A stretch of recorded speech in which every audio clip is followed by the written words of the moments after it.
Namun sang ibu tak paham dengan kutukan angka tersebut. Merasa keadaan semakin rumit, Hamin memilih kembali ke Seoul. Di sana Unsil datang menemuinya untuk berbaikan, membawakan sekotak kimchi. Namun saat Hani memakannya, angka kutukan mendadak muncul. Unsil ternyata diam-diam membawa kimchi buatan ibu Hamin. Hamin meledak marah karena Unsil telah menipunya dan tidak memberitahu ini masakan ibunya. Konflik kimchi itu membuat Hamin tersadar akan satu hal. Ia menyadari betapa egoisnya dirinya selama ini karena menjauh dari orang-orang yang mencintainya. Ia pun menemui Unsil untuk meminta maaf sekaligus menyampaikan keputusan terberatnya. Ia akan memutuskan hubungan mereka selamanya dan kembali ke kampung untuk menghabiskan sisa waktu bersama sang ibu. Keputusan itu sudah bulat. Sesampainya di kampung, Hamin terkejut karena ibunya malah berpura-pura hilang ingatan dan tak mengenalnya. Namun itu hanyalah cara sang ibu untuk menguji kepedulian anaknya. Setelah tawa pecah di antara mereka, sang ibu memasakkan sup daging kesukaan Hamin. Untuk pertama kalinya,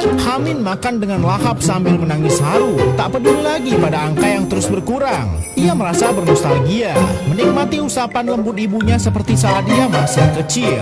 Namun kedamaian ini tak berlangsung lama karena sebuah rahasia tergelap Hamin terbongkar. Ternyata Hamin divonis mengidap penyakit turunan yang sangat kritis, persis seperti yang merenggut nyawa ayahnya dahulu. Usia Hamin diprediksi hanya bisa bertahan paling lama 3 bulan. Inilah alasan sesungguhnya mengapa Hamin memaksa putus dengan Unsil. Ia tak mau kekasihnya menderita karena kehilangannya. Ia juga menghindari ibunya agar tak perlu melihat putranya berpulang terlebih dahulu. Mengetahui kebenaran yang begitu menyayat hati, sang ibu terjatuh berlutut, menangis histeris memohon Hanim agar mau menjalani operasi pengangkatan penyakitnya. Namun Hamin yang sudah pasrah dengan hidupnya menolak keras, merasa bahwa takdir akhirnya sudah tak bisa diubah. Di saat Hamin sudah kehilangan semangat hidupnya, Unsil menggenggam tangannya erat-erat. Sambil berlinang air mata, Unsil memohon agar Hamin berani mencoba 1 kali operasi saja. Karena mukjizat selalu berpihak pada mereka yang berani berjuang. Luluh melihat air mata 2 wanita yang paling dicintainya, Hamin akhirnya setuju. Namun sebelum masuk ke ruang operasi yang menjadi pertaruhan nyawanya, Hamin meminta satu hal terakhir. Ia ingin menyantap masakan ibunya. Setelah memakannya, keajaiban pun terjadi. Hamin berhasil melewati masa kritis operasi yang panjang dan membuka matanya. Disambut tangis bahagia sang ibu dan kekasihnya. Setelah kejadian yang hampir merenggut nyawanya itu, Hamin menyadari sesuatu yang sangat penting. Jika selama ini menyantap masakan ibunya bisa mengurangi usia wanita itu, maka mulai detik ini, Hamin berjanji akan selalu memasak untuk sang ibu. Dan ternyata dengan cara itu bisa memperpanjang masa hidup ibunya.